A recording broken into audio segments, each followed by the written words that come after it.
I guess there's no point in beating around the bush, so I'm just gonna get straight to it. There's a dead body in my basement. No, I'm not kidding. It's the god honest truth. And here's the thing, it's been there for over a week now. Yeah, I know what you're thinking. You're thinking, dude, that's fucked up. And you're right, it is. But I can assure you there's a perfectly valid reason for why it's still there. I'll explain why in a minute, but let me fill you in on a few details first. About a week ago, I was taking some dirty laundry down to the basement. I walked down the stairs and made my way over to the light switch on the other side and discovered that there was a guy dressed in a suit and tie lying on his back in the middle of the floor. His hands were folded together like he had been praying, and he had a big knife sticking out of his chest. To say that I was gobsmacked would be a freaking understatement of the century. I couldn't move. I just stood there, completely frozen, staring at the guy like a deer trapped in oncoming headlights. The first semi-coherent thought that passed through my brain about 20 seconds later was that it had to have been a practical joke. That some of my douchebag friends would come running out at any second with a camera and big grins screaming, "Gotcha, dumbass." And I wish that had been true, but no such luck. There was no one else there. It was just me and Mr. Mysterious Dead Guy. And that's when the enormity of it all finally hit me, and I nearly passed out. And can you blame me? There I was, in my own basement, thinking everything is fine and dandy, and wham frickin' bam, I stumble across a dead body. So a couple of minutes go by and I'm slowly starting to come out of the daze I'm in and working up the necessary courage to go over there for a closer look. But as I approach the guy, I have second thoughts, so I stop, turn around and grab a hammer from the tool shop behind the staircase. Don't ask me why, but that's what I did. Then I go back to the body, and that's when I see that his eyes are open and my heart skips a beat. It's creepy enough having a dead body in your basement, but it's even creepier having a dead body with its eyes open. Anyway, I'll walk a little closer and see the bluest eyes I've ever seen in my life. It's almost like they're made out of polished ice, and they're staring straight up at the ceiling, like the owner has just seen a goddamn ghost up there. So I stand where I am for a few minutes, wondering, what the hell do I do now? And then all of a sudden I decide to check if he's got an ID on him.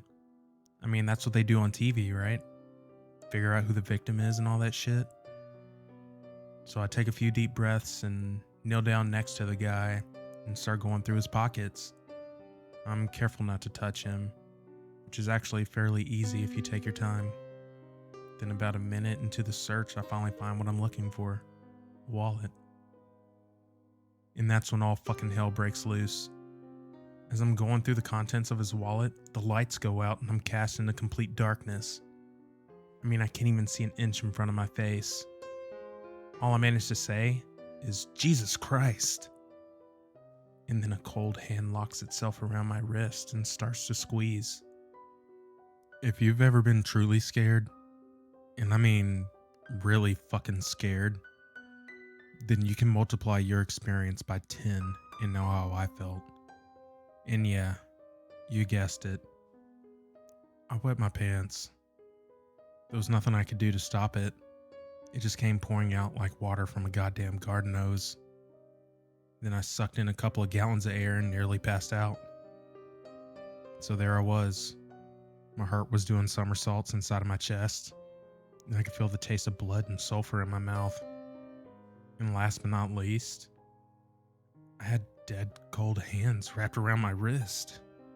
I tried jumping to my feet, but the hand was holding me tight and didn't seat a millimeter. There was no way I was going to be able to stand up. Then wham, another hand locks onto my arm, just above where the other one is, and that's when I start screaming from the top of my lungs. I was like a wild animal. I was kicking and screaming, hitting the hands, trying to extricate myself, but it was no use. It was like my arm was stuck in a vice. Then the hands try to pull me closer, and I go fucking mental. I throw myself backwards and kick the guy repeatedly, trying desperately to break free. I throw my arm behind me, hoping to find something I can grab onto, and that's when my hand bumps into the hammer. I hit it with such force that I should be writhing in pain, but the adrenaline numbed the sensation and I was able to ignore it. And at that point, I could probably have taken a few sucker punches straight to the head and still kept going. So I finally realized what it is, and after fumbling around for it with my hand for a second or two, I managed to get a hold of it. And then something inside of me takes over, and I go straight to autopilot mode. My arm starts swinging with full force, and the hammer keeps striking the guy repeatedly. It was like an out-of-body experience. Like witnessing a psycho bashing the shit out of someone on TV and not really caring one iota about what happened to the victim. I just wanted to get the hell out of there. I probably kept at it for a good minute. Then I noticed that the guy's hand had relinquished their grip on my arm. So I jumped up and bolted across the room and managed to run straight into a wall. I almost knocked myself out cold, but I remained conscious. Then I race over to the stairs and run up to the kitchen, where I throw myself into a corner and assume the fetal position. Well, actually, I pushed a heavy cabinet up against the door leading down the basement first, just on the safe side of things. So I sit there for almost half an hour, hyperventilating and sweating bullets until I'm finally able to think coherent thoughts again.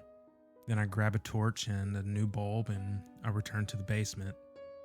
The hand holding the torch is shaking like a vibrator, but I'm able to hold on to it. The first thing I do is shine the light on the guy's face just to make sure he's still there. He is. His face looks like an overinflated punching ball. It's covered in blood, mucus, and bruises. Then I grab a stepladder and change the light bulb and approach the guy for a second inspection. And this time, I make sure I stay half a dozen feet away. And that's when I notice his hands are exactly in the same position as they were when I first saw him. They're folded together on top of his chest, and it's like it never moved them and never grabbed my arm. I shake my head in disbelief and blink a few times, thinking my eyes are doing a trick on me, but they're not. His hands are really folded together, which means he must have folded them while I was bashing him with the hammer, or someone else latched onto my arm. The thought scares the shit out of me, and I quickly snatch the hammer off the floor and raise it above my head. Then I start going through every inch of the basement. I make sure to take my time, and I do a thorough search. But the basement is empty. It's just the two of us down there, so I go back upstairs again, and that's when I realize what a terrible predicament I have managed to get myself into. If I call the cops, they'll automatically assume I killed the guy, and I'll get locked up for life. And if there's one place I don't want to go to, it's the penitentiary, or as the folks around these parts jokingly refer to it, the penitentiary. Guys like me, who's only 5'10" and weighs in just shy of 150 pounds, generally don't have good times in places like that, if you get my drift.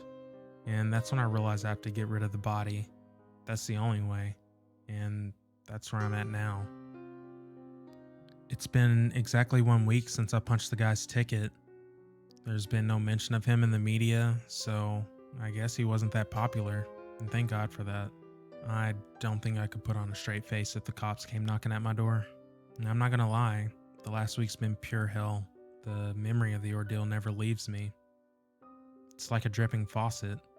It doesn't matter how hard I turn the tap, I just can't stop it. But I think I've managed to deal with it pretty well. I don't think I've given anyone a reason to suspect I recently bashed someone to death with a carpenter's hammer. I've also reached a decision as to how I'm going to solve this problem, although it's not something I'm looking forward to. But hey, Beggars can't be choosers, right?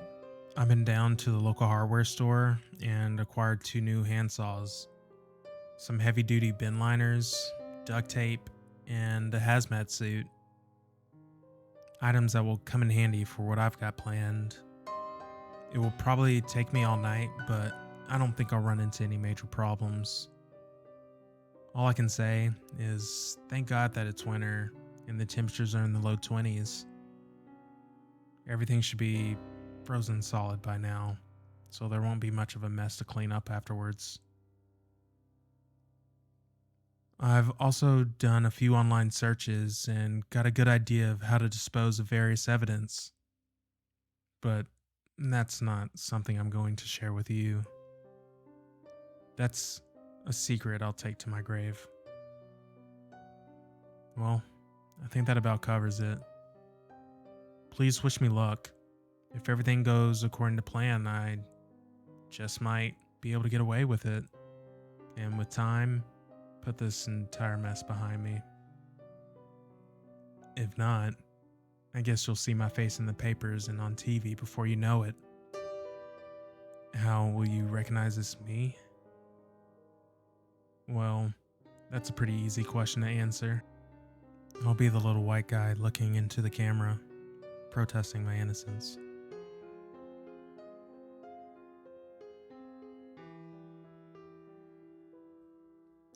Thanks for tuning in, everybody. There's a dead body in my basement. If you would, please leave a like if you enjoyed the video, leave a dislike if you didn't, and comment down below, let me know your thoughts. Also, if this is the type of content that you enjoy, consider subscribing. I'll leave a link of the story's creator down below. Go upvote it to show support. Thanks again for tuning in, and take care.